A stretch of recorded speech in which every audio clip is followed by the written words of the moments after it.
지난주에 말이죠. 이 테러 조직 이슬람 국가 IS 세력이 인질로 잡고 있던 일본인을 참수했다는 소식을 전해드렸었는데 이번 주에 또 똑같은 상황이 발생을 했습니다. 먼저 IS 대원의 말부터 직접 들어보시죠.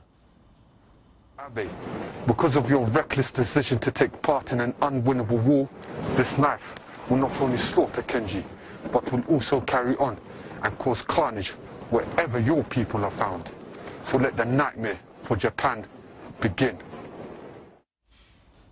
이도영 차장, 그러니까 IS 측이 주장하는 일본인 인질 살해 영상을 오늘 새벽에 공개한 거 아닙니까?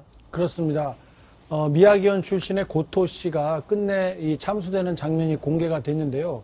일본 국민들뿐만 아니라 전 세계에서 많이 애도하고 분노를 하고 있는데 이 IS 측이 이렇게 무력으로 저항할 수 없는 사람을 인질로 잡아서 협박을 끊임없이 하다가 결국 묶어놓고 살해한다. 이런 것들은 자신들이 얼마나 비논리적이고 이 형편없는 사람들인가를 다시 한번 알려주는 꼴밖에 되지 않는다고 봅니다. 예. 정말 이 사람은 이 몇 년 전부터 인디펜던트 프레스라는 이 독립 언론을 만들어서 이 분쟁 지역의 아픔, 거기에 살고 있는 사람들의 이 고통들을 전하는 역할을 해온 언론인인데요.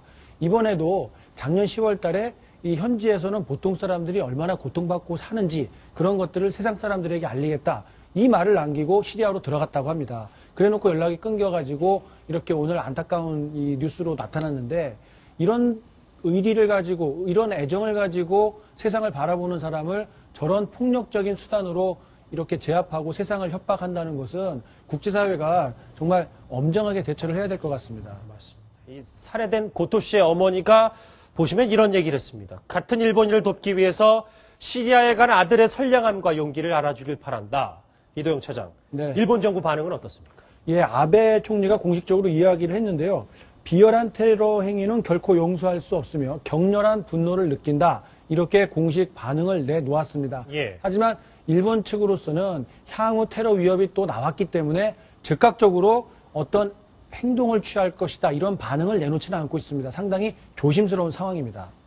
참, 이 나라 밖에서 들려오는 안타까운 소식이지만 이웃나라 일본 얘기입니다. 저희 남의 나라가 아니니까 좀 저희도 주의 깊게 이 사건이 어떻게 풀어지는지는 잘 지켜봐야 될 것 같습니다.